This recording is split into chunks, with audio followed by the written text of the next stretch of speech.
Very warm regards to everyone. Today I would like to share the concepts of Oj and Oj Bal described in Ayurveda with special reference unity in respect of COVID-19. आज पूरा विश्व corona नाम की महामारी से पीड़ित है। विश्व का हर व्यक्ति, पूरी मानव जाति इस महामारी से संघर्ष कर रही है। ऐसे में रोज़ हम टीवी, न्यूज़, सोशल मीडिया पर अपनी इम्यूनिटी बढ़ाने से रिलेटेड बातें सुन रहे हैं कि अपनी इम्यूनिटी बढ़ाएं, रोग से लड़ने की शक्ति बढ़ाएं। तो ये इम्यूनिटी वास्तव में है क्या? रोग से लड़ने की शक्ति है क्या? इम्यूनिटी हमारे शरीर की वह शक्ति है जो रोगों से लड़ने में सक्षम है और इसी को आयुर्वेद में रोग प्रतिरोधक शक्ति या व्याधि क्षमत्व या ओज बल भी कहा जाता है। आयुर्वेद में सदियों पूर्व से ही इसका वर्णन मिलता है। आयुर्वेद ज्ञान तो सदियों से ही व्यक्ति के स्वास्थ्य को बनाए रखने में महत्वपूर्ण भूमिका निभा रहा है। यह सब आयुर्वेद के दृढ़, सर्वमान्य और कभी ना हिलने वाले, स्थिर रहने वाले सिद्धांतों के कारण ही संभव है। तो आयुर्वेद में वर्णित ओज है क्या, इसे समझते हैं।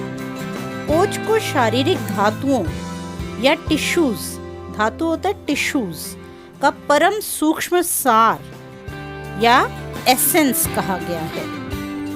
रसादीनाम शुक्रांतानाम धातूनाम यत् परम तेजः तत् खलु ओजः तदैव बलम इत्युच्यते। अर्थात रस, रक्त, मांस, मेद, अस्थि, मज्जा, शुक्र, ये 7 धातुएं आयुर्वेद में कही गई हैं। इन 7 धातुओं के उत्कृष्ट तेज या सार भाग को ओज कहते हैं। That is the essence of all the body tissues is called ओज। फिर कहा गया यत् नाशो नियतम नाशो यस्मिन तिष्ठति तिष्ठति। आयुर्वेद अनुसार जिसके नाश होने से शरीर का नाश हो जाता है और जिसके रहने से शरीर रहता है, उसी को हम ओज कहते हैं। तो वास्तव में ओज का अर्थ क्या हुआ? ओज का अर्थ है शरीर का वह बल, उत्साह या ऊर्जा जो रोगों से लड़ने की शक्ति प्रदान करे। It's the inner strength of our body. यह शरीर में रहने वाला एक अत्यंत महत्वपूर्ण परंतु सूक्ष्म पदार्थ है जो प्रैक्टिकली देखा नहीं जा सकता, अदृश्य है, पर अपने कर्मों से जाना जाता है। कहा भी गया है भ्रमरैः फल पुष्पेभ्यो यथा संव्रियते मधु तद्वत् ओजः शरीरेभ्यो। अर्थात जिस प्रकार भंवरे फूलों से शहद इकट्ठा करते हैं, उसी प्रकार सभी धातुओं का परम सूक्ष्म सार इकट्ठा होकर ओज बनाता है। दैट इज धातुओं की बेस्ट क्वालिटी या सर्वोत्कृष्ट गुण इकट्ठे होकर ओज का निर्माण करते हैं। ओज 2 प्रकार का बताया गया है, पर ओज और अपर ओज। पर ओज अष्टबिंदु प्रमाण में हृदय में रहता है। It's quantity is only 8 drops. इसी के नाश से शरीर का नाश होता है। हृदय तिष्ठति यत् शुद्धम रक्तम ईषत् सपीतकम। दैट इज हृदय में रहने वाला या ओज शुद्ध एवं निर्मल होता है और कुछ रेडिश येलो कलर का होता है। हृदय से निकलने वाली 10 धमनियां, हार्ट से जो वेसल्स निकल रही हैं, हार्ट से निकलने वाली 10 जो वेसल्स हैं, उनके द्वारा इस ओज का वहन संपूर्ण शरीर में होता है। तब यह अपर ओज कहलाता है, जिसका प्रमाण अर्ध अंजलि बताया गया है, आधा अंजलि। इस प्रकार अपर ओज संपूर्ण शरीर में व्याप्त है। आयुर्वेद अनुसार ओज से मांस की स्थिरता, पुष्टि एवं उपचय होता है। उपचय का मतलब होता है न्यूट्रिशन, पोषण। Nutrition to the muscular tissues is provided by ojas. सभी प्रकार की शारीरिक, मानसिक एवं वाचिक वोकल क्रियाएं बिना रुकावट के प्रतिपादित होती हैं। That means all the activities may it be physical, mental और vocal are performed without any obstructions. आगे कहा गया स्वर और वर्ण ओज से ही प्रसादित होते हैं। That is voice and complexion both are at their superior qualities just because of good quality and quantity of oj in the body. इंद्रियां इंद्रियां, कर्मेंद्रिय और ज्ञानेंद्रिय 2 प्रकार की बताई गई हैं। ये भली प्रकार से, यानी सेंस ऑर्गन्स और कर्मेंद्रियां, ये भली प्रकार से अपने कार्यों में प्रवृत्त होती हैं ओज के कारण। So all these functions are just because of Oj, which contributes to something in the body that is responsible for the muscular strength, responsible for the smooth functioning of physical and mental activities, responsible for vocal activities, above all, responsible for the glow of the body. Moreover, it is the strength of the body to fight with disease. In this way, we can say that the healthy nutrition, good state of mind, good state of immunity, this all contributes to Oj. यही धातुओं का बल है, इसी को हमें अपने शरीर में बढ़ाना है। आचार्य चरक कहते हैं ओज ही रजनीचरों का आहार है। यहाँ रजनीचर का मतलब माइक्रोब्स है, यानी कि bacteria, viruses, fungus, parasites etcetera. ये माइक्रोब्स शरीर में ओज पर ही अटैक करते हैं, यही ओज इनका आहार है। यही माइक्रोब्स इसको नष्ट कर देते हैं। ये जो माइक्रोब्स हैं, बैक्टीरिया, वायरसेस, फंगस, पैरासाइट्स, ये सब ओज को नष्ट कर देते हैं। Antibodies, interferons in our body act as ojas. चलिए अब हम बात करते हैं ओज के निर्माण की। ओज का निर्माण शरीर में इंट्रायूटराइन लाइफ में, मतलब माता के गर्भ में ही शुरू हो जाता है। आचार्य चरक कहते हैं प्रथमम जायते ही ओजे शरीरे अस्मिन् शरीरिणाम सर्पिवर्णम मधुरसम लाजगंधी प्रजायते। अर्थात शरीर में सर्वप्रथम ओज का निर्माण होता है, जो घी के समान वर्ण का, शहद जैसा मीठा तथा लाजा के समान गंध वाला होता है। यही ओज माता के गर्भ में शिशु की लाइफ को सपोर्ट करता है तथा बच्चे के संपूर्ण शरीर में सर्कुलेट करता रहता है। आपने सुना होगा कि 8वें महीने में पैदा हुए बालक का जीवन संकट वाला तथा कष्टकारक होता है तथा अमूमन यह बालक जीवित नहीं रह पाता। इसका कारण 8वें महीने में ओज की अस्थिरता है। मतलब महीने में ओज कभी माता के शरीर में तथा कभी बच्चे के शरीर में सर्कुलेट होता रहता है। यदि माता के शरीर में होगा तो बालक का जीवन संकट में पड़ जाएगा और यहाँ तक कि उसकी मृत्यु भी हो सकती है। तो यहाँ हमने समझा कि ओज धातुओं का सार है, हृदय में रहता है, इंट्रायूटराइन लाइफ में बन जाता है और यह ओज शरीर का वह बल है जो हमें व्याधियों से लड़ने की शक्ति प्रदान करता है। इसे कहते हैं हम इम्यूनिटी, दैट इज ओज बल। ओज बल या व्याधि क्षमत्व को समझने से पहले हम इम्यूनिटी की टाइप्स को समझ लेते हैं। इम्यूनिटी 2 प्रकार की होती है, इन्नेट एंड एक्वायर्ड इम्यूनिटी और एडेप्टिव इम्यूनिटी। इन्नेट इम्यूनिटी प्राकृत रूप में बनने वाली इम्यूनिटी है जो कुदरती तौर पर ही मनुष्य के शरीर में पैदा होने के साथ साथ ही बन जाती है। यह ईश्वर द्वारा दी गई शारीरिक रोग प्रतिरोधक क्षमता है। Acquired immunity on the other hand 2 तरह की फिर होती है, नेचुरल एंड आर्टिफिशियल, जो कि पैसिव और एक्टिव 2 तरह से एक्वायर की जा सकती है या अर्जित की जाती है।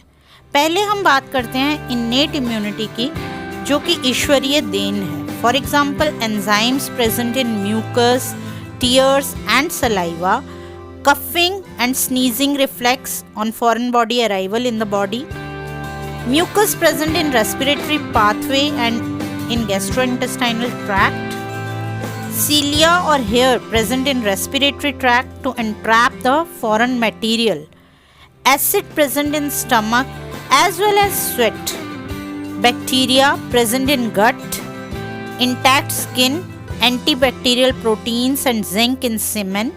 This all contribute to innate immunity or first line of defense, जो कि कुदरती रूप में हमारे शरीर में रहती है और हमें रोग से लड़ने की शक्ति प्रदान करती है। अब हम बात करते हैं एक्वायर्ड इम्यूनिटी की, अर्थात जिसे अर्जित किया जाता है, एक्वायर किया जाता है। यह एक्वायर्ड इम्यूनिटी नेचुरली भी अर्जित की जा सकती है या आर्टिफिशियली भी एक्वायर की जा सकती है। नेचुरली अर्जित की जाने वाली इम्यूनिटी मदर से प्राप्त होने वाले एंटीबॉडीज से बनती है या जन्म के बाद इन्फेक्शंस होने पर बॉडी में एंटीबॉडीज के बनने से उत्पन्न होती है। मतलब दो तरह से बन सकती है, या तो मदर की बॉडी से बच्चा जब एंटीबॉडीज ले लेता है, या दूसरी तरफ जब अगर बर्थ के बाद उसे कोई इन्फेक्शन हो जाता है तो उस टाइम पे जब इन्फेक्शन से लड़ने के लिए उसके शरीर में एंटीबॉडीज बन जाती हैं। तो ये दोनों तरह से हो सकती है।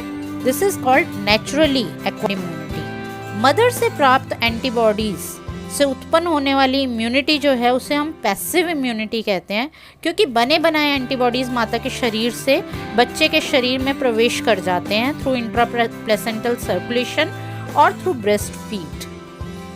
और दूसरी तरफ इन्फेक्शंस के कारण यदि शरीर में एंटीबॉडीज बन जाते हैं तो ऐसी एंटीबॉडीज से उत्पन्न इम्यूनिटी एक्टिव इम्यूनिटी कहलाती है, क्योंकि इसमें शरीर एंटीबॉडीज को इन्फेक्शन के अगेंस्ट बनाता है और खुद ही शरीर में बनाई जाती हैं। यह व्यक्ति के आहार विहार की अपेक्षा रखता है। जितना अच्छा आहार विहार होगा उतने ही स्ट्रांगली जो है शरीर एंटीबॉडीज को बनाने की क्षमता रखता है।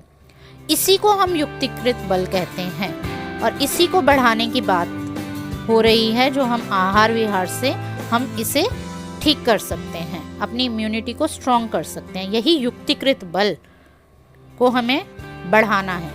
यदि व्यक्ति का आहार विहार अच्छा होगा तो वह एंटीबॉडीज, इंटरफेरॉन्स जैसी नेचुरली एक्वायर्ड एक्टिव इम्यूनिटी को डेवलप कर लेगा, otherwise it's not possible.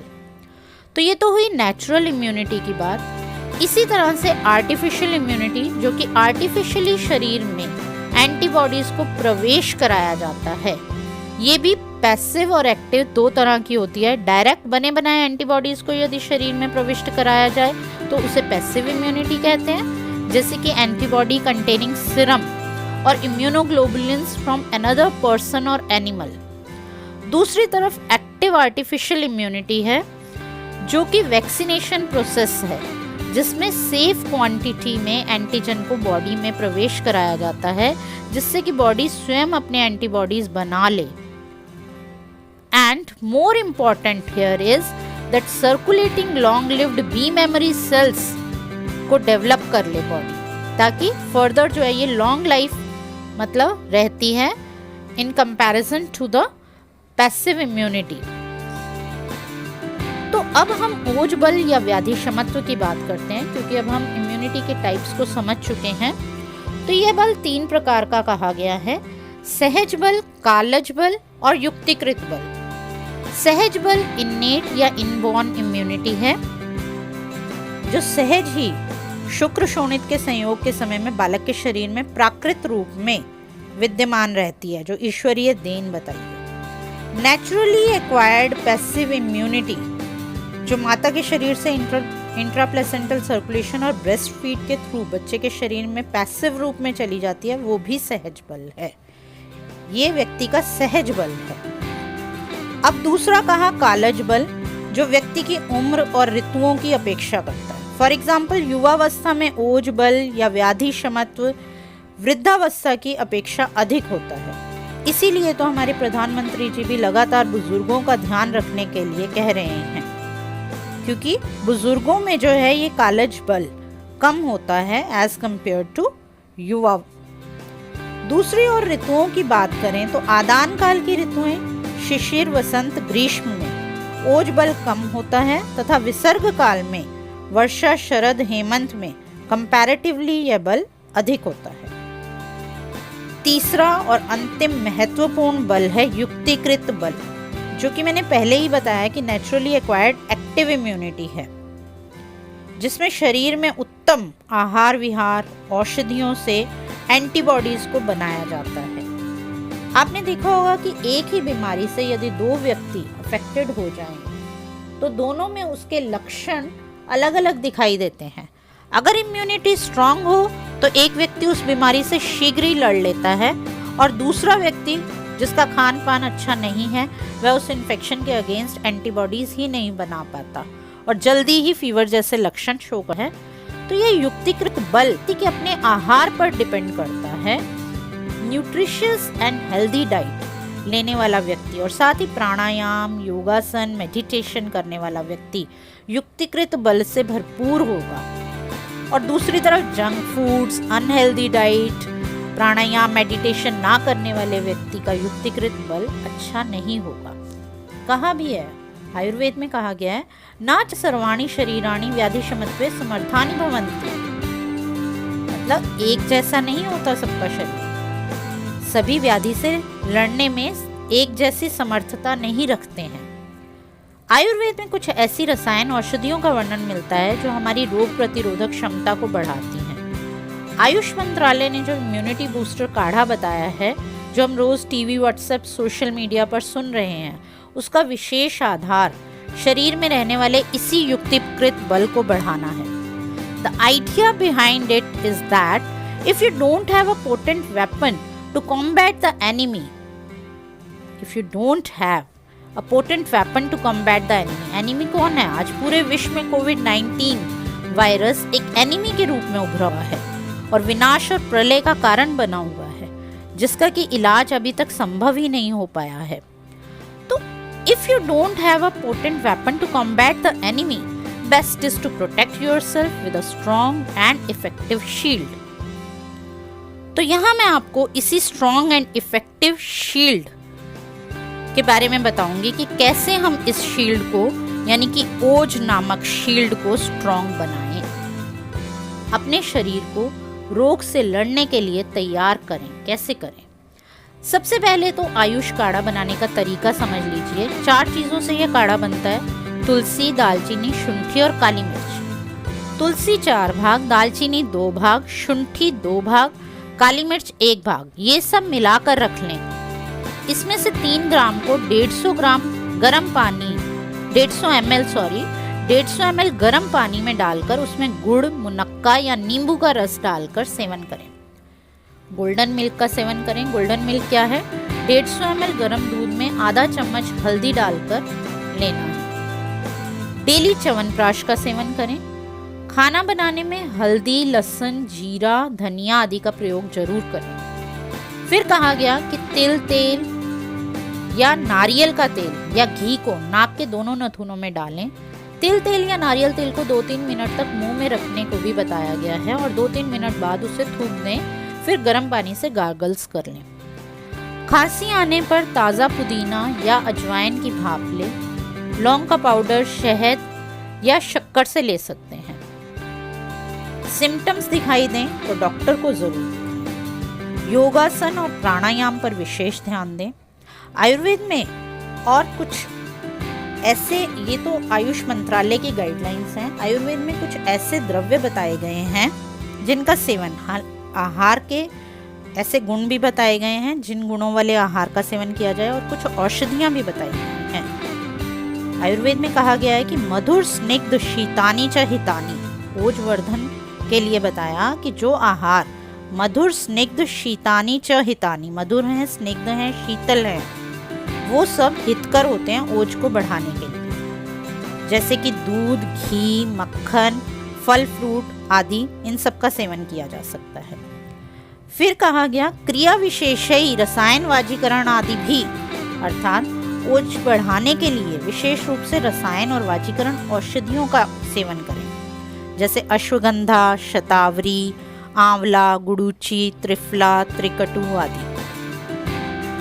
Actually, what is the scientific base behind it? Scientific basis behind all this is that these meals and herbs are helpful in production of interferons and antibodies in our body to fight with the microorganisms. इसके अलावा आयुर्वेदिक ग्रंथों में ओज का बल बढ़ाने के लिए मानसिक प्रसन्नता का विशेष उल्लेख किया गया है, क्योंकि चिंता, शोक, क्रोध से ओज का क्षय हो जाता है। So negative thoughts, tensions, worries, stress, depression, इन सब कारणों को त्याग देना चाहिए। गुरु नानक जी कहते हैं, चिंता ताकी कीजिए जो अनहोनी होए, एह मार्ग संसार को नानक फिर नहीं कोई, नानक थिर नहीं कोई। गुरु नानक जी ही नहीं, सभी संत महात्मा चिंता को त्याग देने का ही उपदेश करते हैं। कबीर जी कहते हैं, कबीरा चिंता क्या करूं, चिंता से क्या हुए, मेरी चिंता हरि करे, चिंता मोहे न कोई। So in present scenario, daily it is advised that don't fear from corona but fight corona. Don't indulge in negative stuffs जिससे कि स्ट्रेस फैक्टर बढ़े। तो अपने शरीर को ओज बल से भरपूर करें तथा चिंता छोड़कर मन की प्रसन्नता की ओर ध्यान दें, जो कि मेडिटेशन, पूजा अर्चना, कंपैशन यानी कि संतोष से ही प्राप्त हो सकती है। संतोष सबसे बड़ा धन है, संतोष ही जीवन है। कहते हैं संतोष जैसा कोई दूसरा सुख नहीं और लोभ जैसा कोई दूसरा रोग नहीं। Have disciplined life and relationships, have positive attitude, be optimistic, an optimist.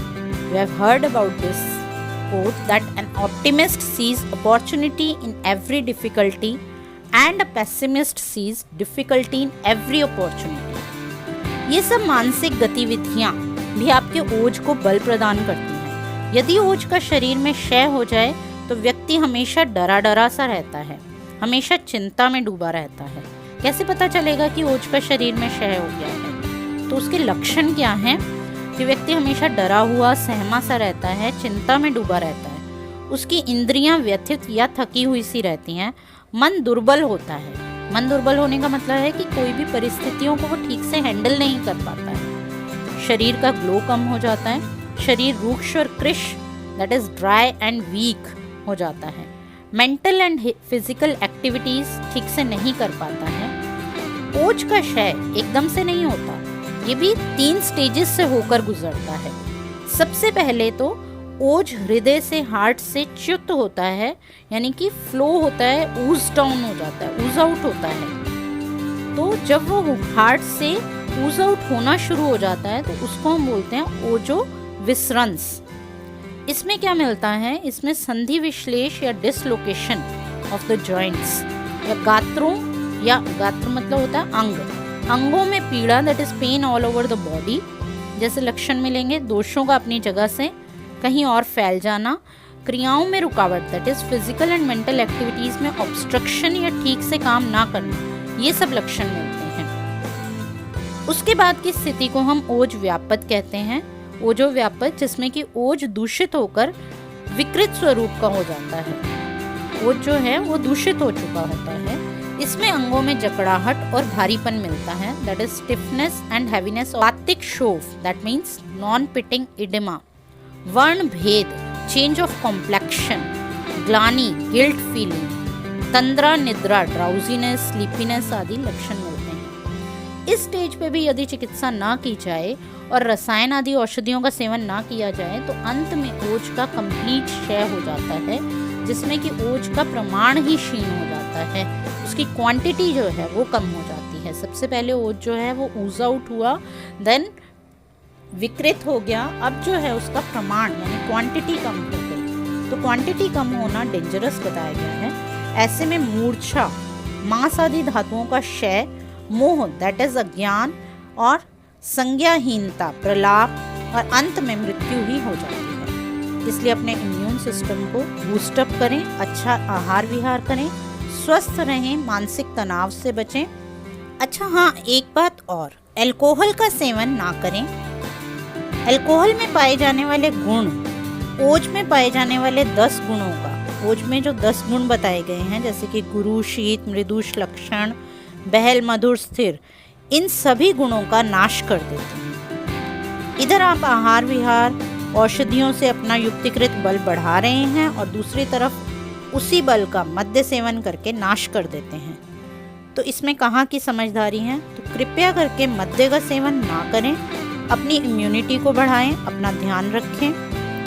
उम्मीद करती हूँ कि जितने भी ओजवर्धक उपायों का मैंने यहाँ उल्लेख किया है आप उन सबका सेवन एवं पालन अवश्य करेंगे। At last I would like to thank all of you for being here today and taking the time to patiently listen to what I had to say. I wish you all a very blessed day. Thank you so much.